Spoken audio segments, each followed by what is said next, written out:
couple of faces in here. Have we met you guys yet? We came like 3 weeks ago. 3 weeks ago. Tell me your guys' name. Liliana. Liliana, Michelle. My name is Juan. Juan, nice to meet you. Juan, have we met? No, I'm Quincy. She just went out. Okay. Thank you guys. So while my wife is, wandering off camera. What we wanted to tell you guys is we're super excited about the next 8 weeks. Every 8 weeks we switch a series in all the marriage classes. So whether it's a Saturday class or the 2 Sunday classes, we all do the same series. We don't teach the same books or necessarily the same things, but we all teach the same series. And it's something we started this last year. So the next 8 weeks is finance in your marriage. So you're going to see the different teachers share different things regarding where they're at, what finances mean to them, and We should pray. we should pray. I know, I was just going to kind of give a little synopsis of it before. We should start every class with prayer. Yep, you want to start the ring. Thank you, beloved Father God, for this You. opportunity for this opportunity to share with the community of our fellow brothers and sisters. Thank you that you guide our thoughts and our words to deliver the message that you want to have delivered, that there's something that'll be said that somebody in this classroom or somebody coming into this classroom needs to hear, that is part of their lesson, part of their learning, part of their growth, part of their healing. Thank you that you give us all the opportunities to share with each other, that as we stand up here in front of you, we are not better, we are not above, we are not below, but we are brothers and sisters to you, and through this journey in marriage and working together to create the relationship that God has designed for us to have together. Thank you for perfect healing. Thank you for great prosperity in our families. Thank you that strongholds are broken, that addictions are broken, and that diseases are cured. In your great and mighty name, in the name of your Son, Jesus Christ, amen. Amen. So it's going to be really kind of fun and interesting because you're going to hear some interesting interactions between Michelle and I when it comes to finances. It's great. I love this class because we get to talk about addictions, we get to talk about sex, we get to talk about Vulnerability. let's see, what else is there besides? Oh yeah, no, finances, the respect, and security, all this kind of interesting stuff. But for the next 8 weeks, it's really going to be a focus on finances, and finances specifically related, of course, to marriage and the relationships and how you work with that in your relationships. Can I ask you a question? No, Did you open this? no. Would you Okay. like me to? No, it was open. Oh, actually, already. yes, I did open that. Good. 'Cause Yes. I was going to drink it if it was open. Yes, I did open it. Yeah. And the great thing is you're also going to get to hear the testimony, if you will, of the other teachers, Keith and Sarah and Luisa and Claudia. You're going to get to hear their kind of testimony about what they've grown up with, how they've interacted, and how they've balanced finances in their marriage. Right. And I'm of course going to invite any and all of you to share your thoughts, your challenges about finances in marriage. And again, this is a place of vulnerability, transparency. I've found personally that the most incredible healing comes from when you come from that place of vulnerability and transparency. When you can come from that place in marriage, it's a place of strength. It's interesting that you say that because there are so many of us that have been in marriages for 1 year, 10 years, 20 years, and if you haven't asked your spouse, how was it, ask them questions to understand it better. How was money in your family? What did it look like? When's the Oh, first? so you liked when I was asking you those questions? Yeah. Do you want me to give you credit for that? Sure. Okay. You did a great job asking Thank those you. questions. So what I encourage you to do is to ask your spouse those questions. What did it look like in your family? How did you guys look at money? What did your parents? For Jeff and I, it's our second marriage, so he didn't get to see and hear a lot about like some of the couples that have been married 20 how many years?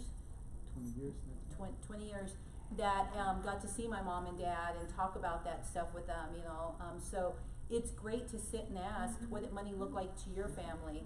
did you guys spend it? Did you save it? What did it look like? To ask those probing questions to get to know what money looked like and how your family looked at money and viewed money, and how Jeff's family.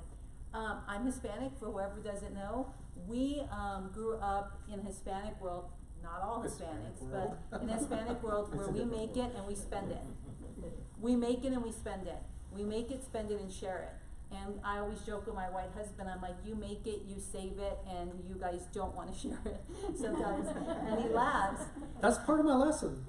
Yeah, and we were just talking about that, so we'll share some more stuff. So what this is gonna look like is we're gonna tell you a little bit of just what we did and how we continue to evolve, and we've had some big struggles, we've had some big blessings, and we've had some big ahas. Mm-hmm. So you want to start with you, or do you want to start with me? Let's start with you. You're better. You're more interesting. I am not. No.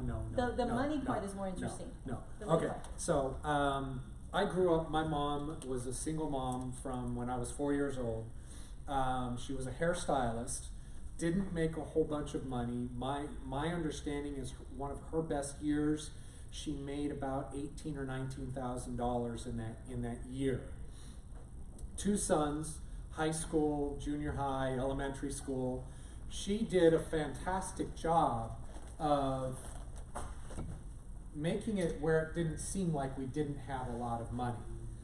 I later found out after I grew up that she sacrificed a lot of what she wanted. She sacrificed a lot of things that should have probably been spent money on to make sure that my brother and I had pretty nice clothes. We didn't have designer clothes. That's when we discovered TJ Maxx. So I found some good clothes at TJ Maxx. But what I later realized is my mom went to my grandfather twice that I know of to ask for money to keep her from declaring bankruptcy. So I grew up being comfortable, what I felt was comfortable. Never was I ever hungry. Never did we get other people helping us with food or getting government food boxes or going to the food bank or anything like that. So I didn't feel that lack. And my mom was really good about not having us feel that lack. What I've realized going through all of my life is it created a sense of comfort with money, with me. That I didn't have to have a whole lot to be comfortable. That's a good point right there. You don't have to have a lot. I know. Really big. It's a really big, and what it also helped me realize is that my grandfather, he was from the Great Depression, and most of the people that I've ever interacted with or spoken to or talked about or read about that lived through the Great Depression, they saved everything. Saved clothes, saved money, saved food, saved everything. Ooh, Go it's ahead. interesting. Something just popped in my head. Jeff's mom went to heaven this past January, and we were sitting in her office cleaning out some paperwork, and we ran across your grandfather's deed to his house. I mean, he saved everything. Saved everything. Yeah. I just thought of that right now. And so I observed saving and what it did for others. And when he passed, his house was completely paid off. He had a lot of money saved in a savings account, and that blessed not only my mother and my uncle, it helped pay off a bunch of my mom's bills, brought her back up to zero from being in a lot of debt, allowed her to do some traveling that she really wanted to do. But I also experienced, because of my mom passing, some of that money, what was left from my mom, passed to my brother and I, and that was a blessing for my grandfather and his savings. And the reason we share that is because I said after we were talking, you realize because one man took a stand and didn't spend everything he made, it blessed 2 generations. Yeah. And and I said, that is amazing that it blessed 2 generations. Now, it wasn't a whole lot of money that we can retire off of, but it was money to be able to say that that's still grandpa's money, still blessing us today. I never met Grandpa. Grandpa died when, And we're actually using that money to help my brother. to help your brother right now. Right. And when did your grandpa die? Oh my gosh, 93? So 20-some years later, his money 93, is 94. still, Yeah. and his uncle Phil, his mom's brother, oh my gosh, he's just like his dad. He saves every single penny. I take that back, it was 2001. He died in 2001, sorry. And so let's talk a little bit about my family. So my family is, I have 5 sisters, oh, there's 5 of us, I have 4 sisters plus me, and I do have 5. I grew up with 4 of them and me. That's another class. Yeah, exactly. And my mom and dad divorced when I was probably about 3, and he was an executive. My mom was a stay-at-home mom.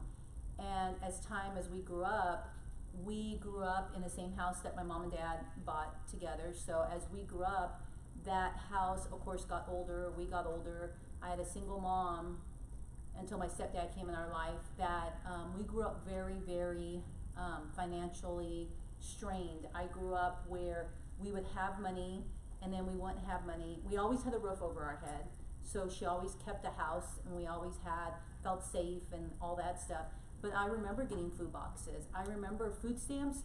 It was like Christmas the day we got food stamps because we could go to the store and buy all the food we wanted, and it was amazing. Food stamps were just incredible.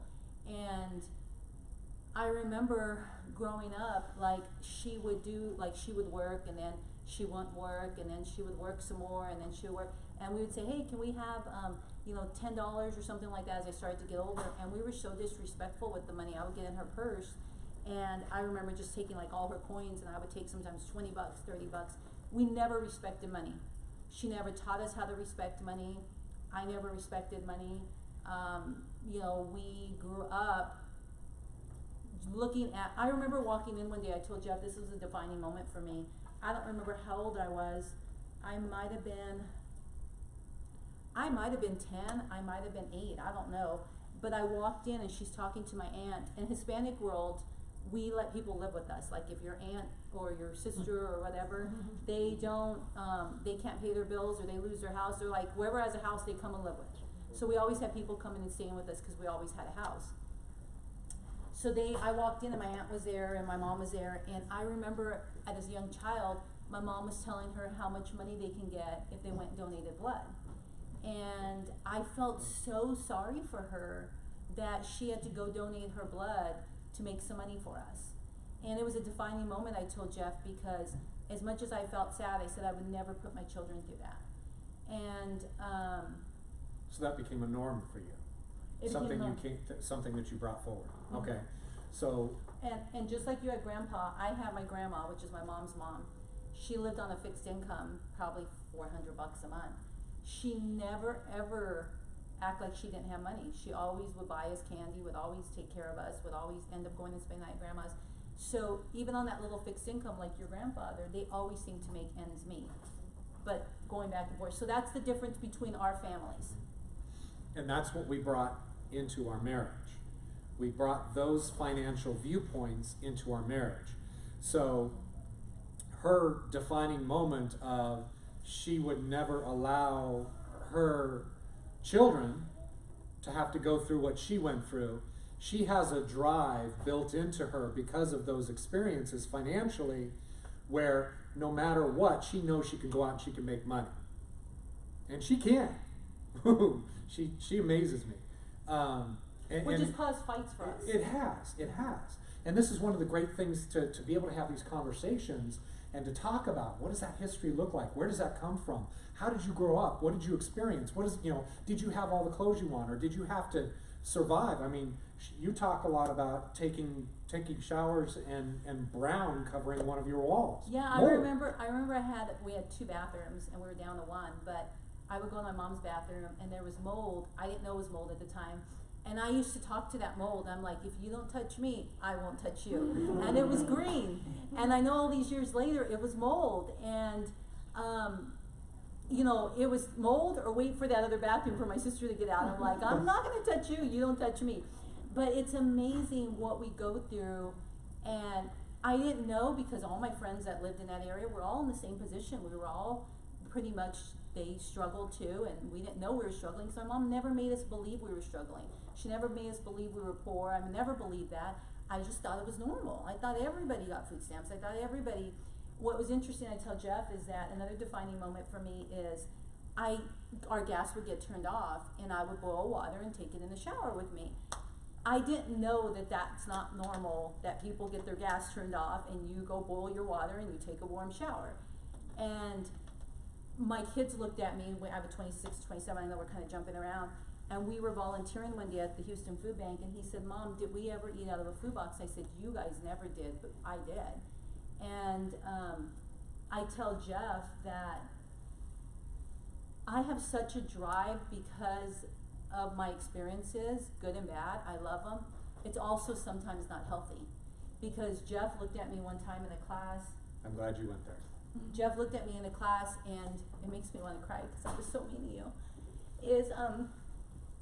We were in a financial class because we've grown so much and we do so much of this these days, that the trainer, it's called The One Thing, and it talks about what's important to you.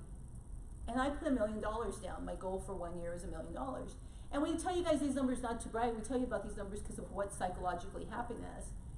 And he wrote down, is that more important than your marriage? And is that your number one defining thing? And Jeff said, I think making $1 million this year is more important than us being okay. And I was like, that is ridiculous. That is so ridiculous. But you guys, 30 minutes before, which I didn't tell him till later, I had just got done telling the instructor that that was the most important thing to me, was to make the $1 million. Because I knew through counseling and through marriage thing, I said, we can make it work, even if we're kicking and screaming, even if he's miserable, I can get there and we'll be okay. I just need to make the $1 million because it will help us. So do you making that connection? Are you, because her defining moment from when she grew up, she brought that into our marriage, and it created strife. In fact, she hurt me during that period of time where we were working together like that. She hurt me more than anybody has hurt me in my life by not acknowledging that us was more important than that defining moment, that drive of going and getting it, of that I will never experience that again. And it wasn't Jeff. What happens with women, and we've said this for 5-6 years teaching up here, is women live in security. Now that's not an excuse to disrespect him, because he lives with respect and honor. Jeff's number one thing is a relator, which we've talked about. His relator is more important to relate to me than anything else in the world. My number one in the Clifton Strength Finders that we've talked about is competition. So for me to compete against myself and get better so I can be secure for all of us, and if you guys know the That's where she thrives. She That's thrives right. in that. And my Enneagram, if you guys have ever heard of that, these are two amazing tests, Clifton Strength Finders and Enneagram. I'm a number 8. A number 8 means I'm a protector. So my second wing is something different, we won't get into that. So my protector always comes out and my competition kicks in. The problem is, if I'm not careful, I will sabotage what I've been blessed with and not be careful of what it is I'm doing to him. It's not me disrespecting him, it's the two things that will come up if I'm not careful how I present it to him. The other night, I really want to spend a little bit of time Okay. about that when we were at that conference, because I think it's important for us to Refining. identify that, as I talked about how I grew up, my financial temperature, if you will, is I like being comfortable. I don't have to kill it. I don't have to go get it. I like it. But if it's sacrificing my peace and sacrificing my relationship, it's not worth it to me. So I came at that experience with my past, what I grew up with, and she comes at it with her protector. Let's just go get it. I don't care what it costs, let's go get it. I guess we should tell them we were writing down our goals. And That's what was happening. This was a goal-setting process, but it wasn't just about that, because no. we've had other discussions No. right down that same line. And so she's bringing this into the relationship. I'm bringing this mine into the relationship. And if we did it right, I would have acknowledged her Clifton Strength Finder, her competition. I would have acknowledged her past history of I never will experience this again. I want to have money for my children so they can have whatever they want. I would have recognized that, and I wouldn't have been such a little pouty little boy, which is how I reacted, threw on a little fit. You don't love me. How could you treat me like that? It's so funny when you step back and you take a look at You're it, vulnerable. and you're vulnerable and you're transparent, and you realize that the way I reacted to my wife, the woman who I love and adore, is the most amazing person that I've ever known in my entire life, and I react like a snotty little boy because it made me uncomfortable. I was being selfish and not looking at how she was and where she was coming from. Now, the flip side of that, if we would have done it right, she would have come at me understanding where Yes. I come from. Yes. Being vulnerable and explaining where I made a mistake at, and this is where we're going, is where I made the mistake is that I didn't approach him with vulnerability and say, hey, I have some deep-rooted fears. She said, suck it up, let's figure it out, I let's go. did. I said, suck it up, Really? figure it out, we're doing this, we're going. I'm like, you're not holding me back. That's how we show up. And that's a dangerous place to be in a relationship. Yes, instead of being vulnerable, like we've been talking about, vulnerability, I took a note, I want to make sure I say this right. So, vulnerability is uncertainty, risk, and emotional exposure. So think about that, uncertainty, risk, and emotional exposure. When I sat there with the goals, instead of me coming at him or explaining to him and being vulnerable and saying, I have some really deep-rooted fears that things could happen, you're giving up a pay, because he was leaving corporate and coming to work in we were going to be 100% commission, 2 people in one household. Were. We were. Well, that's what I'm saying when that started. And it was really rocking my security world. As far as women, we want security. And I was feeling real insecure. And instead of saying that, I'm afraid and being vulnerable and I'm concerned and what's this going to look like, I went full force on saying, don't hold me back, instead of being vulnerable with him. So why we're sharing all this with you, because until we understood that. And think about this. Think about your relationship. Think about your marriage. Think about sitting at the kitchen table talking about a financial goal. Whether you're saving for kids' college, or putting them in private school here in Houston. That's like sending them to college. It is. Think about saving for a new car. Maybe one of your cars is getting on its last legs or needs a repair. Think about how that conversation could go sitting at the kitchen table. Maybe somebody wants a new computer. Maybe somebody wants to go back to school. That is a life-changing thing right there. Think about how that conversation can go with your finances, in your marriage, in your relationships, when you approach it.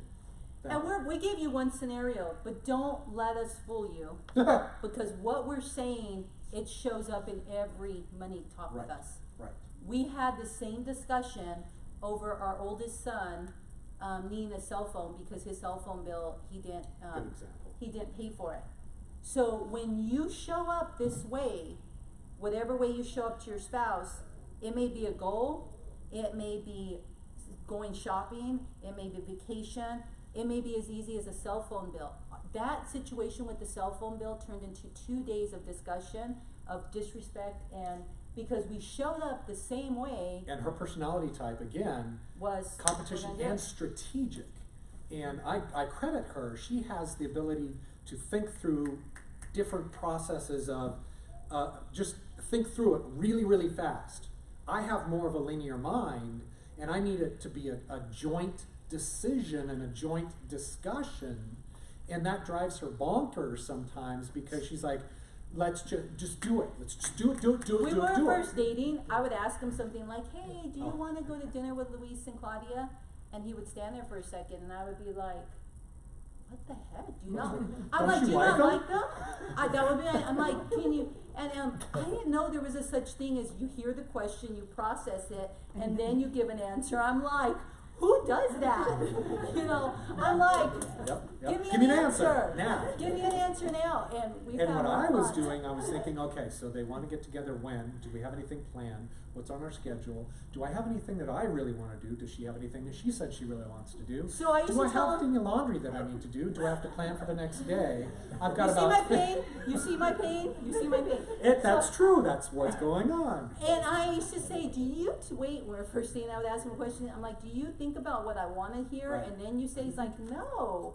I'm like, so we came a long way. Yeah, we've worked our way through some. So I some want really to tell interesting you vulnerability, uncertainty, risk, emotional exposure. Think about this. The most vulnerable thing that we have ever done with your boyfriend or spouse sitting next to your fiance is you've taken a chance of falling in love. Love and vulnerability is the biggest, deepest, most intimate exposure that you can put yourself into. We expect when we get in a relationship that that person's gonna love us and be there for us. We don't know. Even through all of our messiness. Yes, we expect them to love us when in reality we can wake up and they could be gone tomorrow by choices or that they're gonna help us through our pain and we're gonna help them through their pain, and sometimes we leave them when we're still in the same house. That's a good point. Yeah. Sometimes our vulnerability gets in the way and we're not vulnerable, our pride kicks in and we show up with pride because we're really afraid of being a food box or having mold again. And it's really what we live by, when it's really vulnerability that we're scared to share with them. So that's the part of money where money comes in, because money is not the root to all evil. The root to all evil is not having enough, because when you don't have enough, you can't provide and you can't bless anyone else. Yeah, and I really love clarity around that, because we're not saying go out and get a ton Yes. of money. That's not what we're That's saying. not the case. What we believe is the more that you have, the more you can give. That's Whether our it's understanding. 20,000, whether it's 50,000, whether it's 100,000, it's not the money. It's the way we show up It's the in the good you can do with relationship. it. Yes, yes. My husband, Elvin and I, we've talked about it.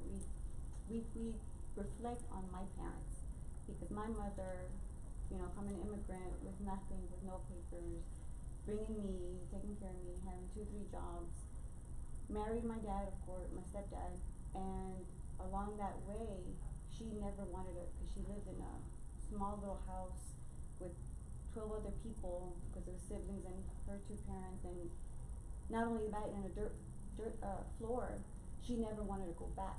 So she had this competition to say, I'm never gonna go back here, I don't wanna do this, cause, and then she was providing for my grandmother and my brother back in the country and sending money. So her goal was to keep working, which it took a total relationship on my dad and, you know, my stepdad and my mom, because he wanted to spend time with her and go out, and she says, no, we gotta make this, even though there was consequences between their relationship. It was like, okay, suck it up, we gotta do this, I want a house, and we were from a low poverty, you know, socioeconomic, trying to survive from apartment complexes with ex-cons or whatever, it doesn't matter, and then moving up the ladder of a better apartment, and then finally a house. And then, so she had that goal, and not only that, it took consequences on their relationship, but consequences on us when we were left alone to survive. Right. Yes. And so again, to highlight what I love it. what we've been really kind of talking about a lot is that drive is great. But it That led to the that divorce drive is later great. on. As long as you understand the limits. Yeah. Exactly. And so what we're saying is, in a relationship, in a marriage, if you can leverage, we say leverage a lot, if you can leverage that drive in a healthy way, that's God giving you the opportunity to work in unison, to support each other, and to say, here's what I need, I understand this is what you need, how can we help each other through that process? How can we support each other through that process? But there is a commanded blessing when you're in agreement, Yes. when you enter into anything. But we, you know, like you said, it's an agreement when you talk to each other, but with them, if you don't talk vulnerability, and they didn't have that, or be able Absolutely. to open up, you know, just suck it up and move on, that's where it affected us, because I was like, oh, just suck it up, let's just move on. One person gets left behind. Right, so it ended up in divorce with them. You know, you guys talk about vulnerability, and for us coming into marriage initially, we brought our own ideals of what finances or money Yep. looks like, right? Based on family upbringing or different traditions that you may have at home. And I never forget where I started dating Claudia, and she tells me I had a nightmare with you, and I was like, what does this nightmare have to do? She's like, I had a nightmare that you put me to live in a house, bunch of roaches, and it was like dirty and ugly. And is that really what I should expect with you going forward? And I was like, no, what are you talking about? And she's like, I don't know if that's the case, but if that is, I want to be vulnerable right now with you, and I want to set my expectations. I was very clear. I was like, do you remember when you met me where I was living and the kind of life that I had? And he was like, yeah. I said, if we're gonna get together, it's that level Or or higher. Yeah. No, I was like, and- you will never take me to leave. And that vulnerability, you know, I started grew up with it leading too. us into a roller coaster in moments at finances until we finally, as a guy, you know, I'm not, some guys here relate to it, but I was somewhat prideful in, you know, we're not talking about finances. I know what I'm doing. I know how to maneuver Excel, and I could, you know, I know how to do macros and stuff on my Excel. I got pivot tables for my expenses. You do your own thing, I do my own thing, you know, and it wasn't leading us to a positive area where I finally was born what she was as well. We set our expectations, the goal setting of where our finances needed to go, and that's when we started putting God in the middle of our finances and seeing our finances thrive. So how did you feel when she told you that dream? I I felt got scared. pressure. Okay, To you this felt day, I pressure. still Did you feel feel pressure. disrespected? Did you feel disrespected that she was gonna question your ability to provide? I don't know. You know, I started thinking now that you guys were here, if disrespected, but I felt more at moments where, like, yeah, challenge, or I felt like. Okay, and where did that fear come from? It comes from the Growing same up. thing, because, Okay. you know, in Colombia. Did you tell him about that fear? Yeah. Yeah, Yeah, it was- well, but later eventually. on, Later on. not at that moment. At that Yeah. moment, I was okay, like, that's oh what I'm shoot, talking about. who am I going to marry? Yeah. I mean, I got to provide Yeah. this kind of life. Yeah. I mean, I like this life, but what happens if I don't have a job? What happens, you know, and that's kind of always lingered to my head. Right. You know, where I just had this episode where I was on a limbo with my company. I was an emotional roller coaster because I didn't know remember all that. what was going to happen Right. this week. You And see I started why- crying, and you she's see- like, "What are you crying for? You're alive." And I'm like, "I don't know what's gonna happen to me. Exactly. If I don't have a job, you know what's gonna happen to our You house." see where that can start to It- create it issues within creates the some marriage? issues of that And moment. see, Right. what you did is you just told them where your tipping point was, but you never got vulnerable and told them why. Yeah, yeah. And That's half the the time we reason why I asked don't, this ask. So this last week, Okay. we had a situation, a plumbing situation, I won't get all into it, but it was a Saturday night. And I was recovering and wasn't feeling well, my sister was in from out of state. And Jess said, "Do you want me to call a plumber?" I said, "Yeah, you might as well, I mean, we have two This was bathrooms." at 10:30 at night? On a Saturday night on a holiday weekend, and he says, they want $150 just to come out and then whatever else. I said, okay, fine, whatever, just call them. So they come out, and it's like 1 o'clock in the morning, and Jeff, And let me also emphasize, I knew that I was already gonna make these decisions. Whether it cost $150 or $500, I knew I was gonna make these decisions. Because I was not going to allow this plumbing issue that was getting worse and worse and worse and worse to not get fixed right now. However, I also knew that I needed to partner with her through the process. it's 1:30 in the morning, and I'm laying down, and, he comes in, I said, "How much do they want?" And he says, "They want $500, and to run a camera down there in a And to couple days." unclog it. And unclog it and all this stuff, and I'm like, I mean, I flipped my lid for like 2 minutes. I'm like, we are not paying $500 on da-da-da-da-da, and I don't know what they think we need to do, they can snake it, that doesn't cost $500, I'm just going off. And he stood there in the bedroom so calm and said, would you like me to send them away? And God immediately convicted me and said, you are disrespecting and dishonoring your husband. And it took me 30 seconds, thank God I listened, and I immediately dialed him by the time he walked out of the bedroom. And I said, you are capable of making these decisions. I am so sorry for disrespecting you. You do whatever you think's right. You called him, you decide.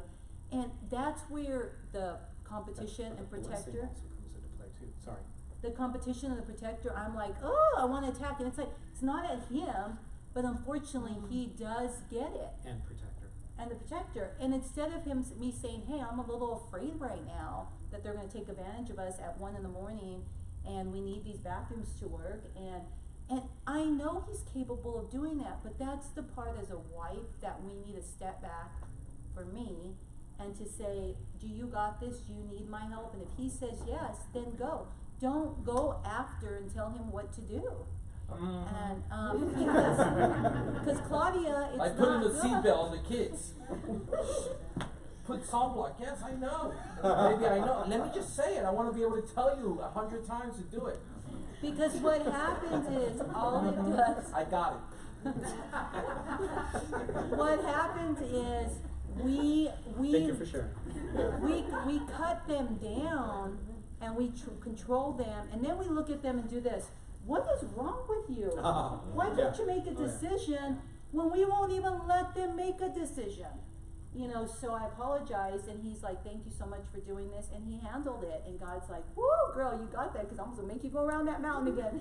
And so it's just those things. And the great thing is I knew the power of her competition and her protective nature, and we went back for the warranty on our house, which we're completely out of, but I knew that she was going to go after them because they didn't build our house quite right, and because of the decisions I made and what they found during this camera and the snaking, they're using that information that we can use to go back to our builder, and they didn't build the house right. Now that I did what I did the right way, and they're going to take a look at it. That and is get it so fixed. big. So that morning at 1:30 in the morning, I'm praying. I'm like, God, I don't know what you're showing us. I don't know what's going on. I'm trusting you. Whatever happens, I trust you. Whatever you're showing me. If I would have stopped him in the middle of the room, and the reason I'm telling you this is because it's the commanded blessing of shut my pie hole, and is there's something major going on under our piping, and our house is only 4 years old. But God's like, are you going to trust me, or are you going to stand in fear?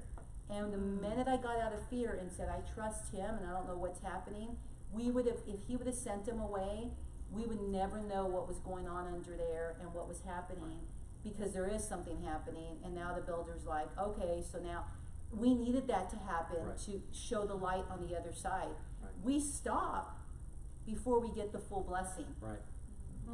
And that's in all our That's marriages. a huge point. So we're talking plumbing, but it's everything, guys. We stop because of fear, and God says the finish line's here, the commanded blessing's here with you and your spouse, but you got stuck here, so let's see how long it's going to take. 30 minutes, a month, a year, 5 years, because the commanded blessing's here. And when I jump in, I override why God gave him to me.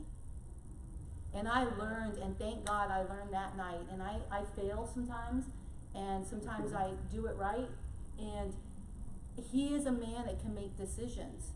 Just because I have fear and insecurity and I'm a protector doesn't mean I have the right to disrespect my spouse. And the commanded blessing is when we work together in unison and respect. And I understood that she was tired, she wasn't feeling that great, and it was a really kind of frustrating situation. So when I went in and I started to discuss the situation, I was fully prepared for blah, and I was fully prepared to go, it's okay. And so if the point I think really, the point I hope you walk away with today is in your marriage, in the decisions that you make financially, we're just talking about finances, but you can do this anything.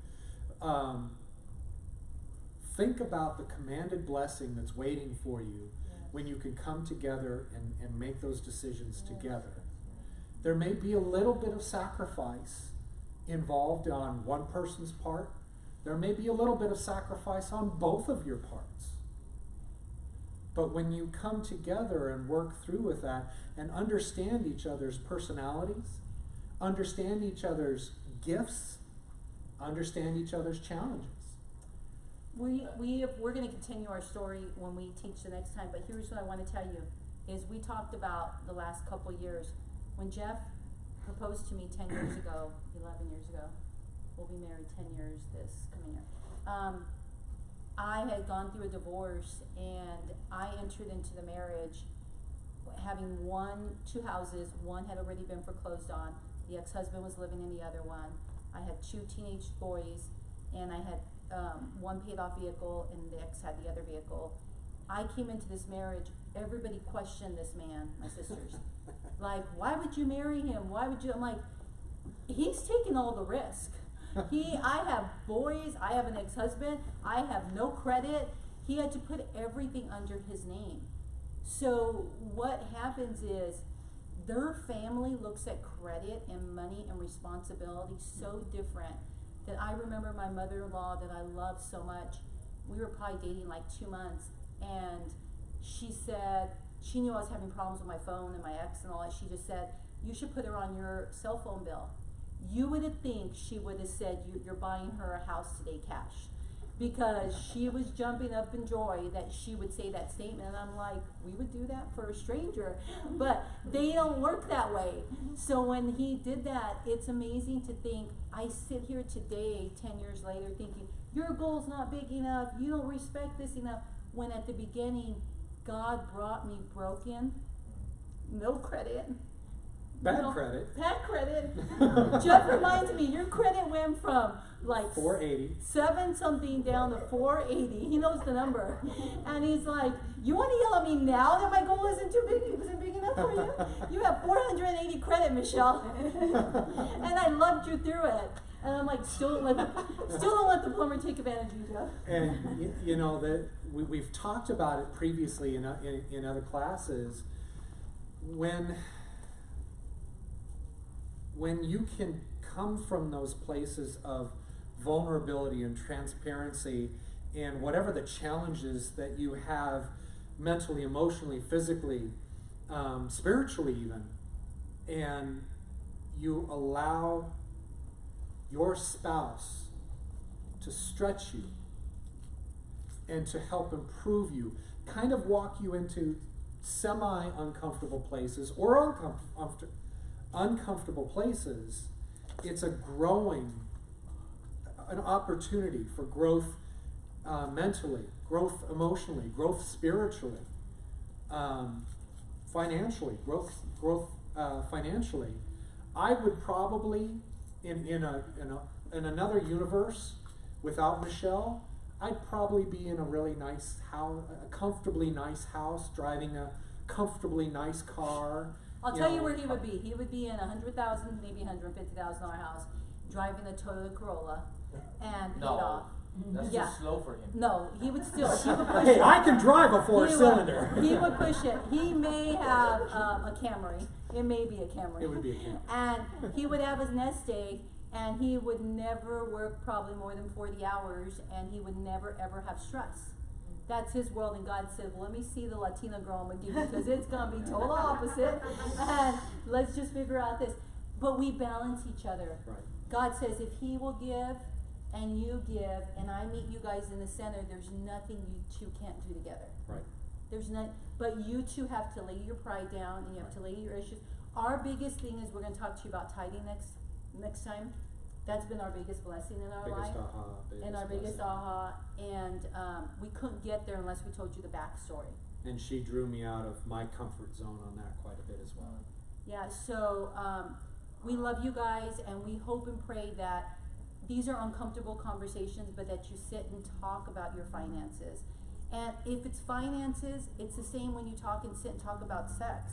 It's the same when you sit and talk about the children. It's the same when you sit and talk about what is that's bothering you, the fears and anxiety. All it is asking questions and saying, why do you feel that way? What makes you feel that way? And instead of attacking each other. Where does that come from? Take some time to talk about, what did you grow up? What did you experience financially growing up? What is your norm? What do you expect as what's normal financially that you came into this marriage expecting and knowing, as far as you know it, before you started learning? All right, we will wrap up a few minutes early. Do you guys have any questions? Yeah, okay, so in a relationship, woman wants to feel like they're protected, like they're safe, but there are a lot of relationships where a man doesn't have as much financial stability or education, academic wise. Like, what ways can she feel safe? She can feel secure. She can feel protected. in other areas? Love that. So here's some questions. Jeff could ask me. Let's say Jeff has $100 in a savings account, and let's say he's making $1,000 a month. It's not about the money. It's about him coming to me when we would be dating or getting into a relationship and saying, what's important to you? What keeps you up at night? What would give you peace? What makes you feel safe? See, he can't know those unless he asks me, and he won't know unless I'm vulnerable with him. And in my brain, my linear brain, I'd be like, I do it on a spreadsheet. I just would. I'd be like, here's where we are. What are some of our plans? What would you like to do? Do you want to travel? Do you want to look at buying a house, getting into a nicer apartment, maybe a better vehicle that'll last us a little bit longer? I would have that discussion saying, okay, here's where we are, and so here's what I plan on doing to help us get where we want to go. And also, it's when you feel unsafe, Michelle, when you feel unsafe, do you want me to hold you? Do you want me to talk to you through? Do you want me to pray over you? See, that costs nothing. What do you need? That, us women, we're very easy. We're complicated, but we're easy. If you can figure out what makes us feel safe, it's usually not money. That's a great point. I told Jeff what makes me feel safe. What makes me feel safe every time? I need you. Taking a sleeping pill. What did I need you to do? That you I just took a sleeping pill one day last week from the surgery, and I was like scared. that you know that I'm always looking over you. That And I've praying always over me. got you. That And costs praying nothing. over you. He prays over me, and he tells me I'm gonna be okay. I need to hear him say that to me, because I'm not sure, and that's free. When your spouse can tell you that. Now, not every wife wants that. Sometimes the husband That's why wants you talk that. about it. That's why you share that. Sometimes the spouse wants it. Just wants you to say that. I know a lot with you guys and stuff like that. So it's different. You just have to ask. You will never ever fail if you ask great questions. That's a great point. So it's hard for us to answer that exact question. Those are questions you have to ask your spouse. Or your girlfriend or whoever it is you're dating. Because we can generalize, but It's a question for you though. Sure. With your $1 million goal and your part, it's like, shouldn't we, be the goal, be more important? Mm-hmm. One thing that, the question is, were you comfortable making the $1 million goal because you were secure with Jeff? And maybe y'all missed that part. Man, I just love you, brother. I was already there. See, I know we're good, and I don't show up as a relator. I show up as a competition In and her mind. protector. In my mind. in her mind. Here's the fail. So we were an 8 in her mind. Here's the fail though. That's my mind, and I got it. So my goal could be that big, and we're good. He was very insecure at that time. I was a 4 at that time. We had just left his Out company. of 10, 1 to 10. We were fighting. He didn't feel adequate in the business. I was being disrespectful and rude. He was in a very vulnerable place, and all I did was add more pain to his already existing. So that moment you had to go, but you should have been making him feel secure. Yep. And I knew that. Because she has a choice. She can go after that goal by herself if she really wants to. Oh, and that's a big point, because we have to end. It's time. Right. Is I grew up with a strong mom. I grew up with a very strong mom that was very independent. And Jeff tells me that I have a look that when I look at him, it says, "There's the look. You don't need me. You can live without me, and you can get to your goals without me." It's a dangerous place to be. It's very dangerous. Talk about creating a division in the marriage. And the look really is me being vulnerable, because I've told him this. The look isn't that, and it probably kind of is a little bit, but the real look is like, you don't want me to open my mouth because what I'm about to say, we're not gonna recover from. That's the real truth. Whether he believes that or not, I'm like, I've destroyed a marriage, I've destroyed a man before, and I take full responsibility for that, and I am not gonna do that to you. So when I look at him, I'm like, you want me to keep this pie hole closed. And he's looking like, because it's his insecurity. Remember, it's all in our head, the story we tell ourselves. My story is like, don't let me open this mouth. He's saying, you're looking at me like you don't need me and don't love me. That's his story. My story is, don't let me speak. Because I know I have abandonment issues from my childhood. And I know I have a big mouth. Yeah. And it ain't pretty. So I half think the it time, is, but- half the time I just have to keep it shut because I will regret what I say because it will destroy us, and that's not from God. Power of your words, life and So, death. Life and that's a death great exists question. in the power of your tongue. So let's pray.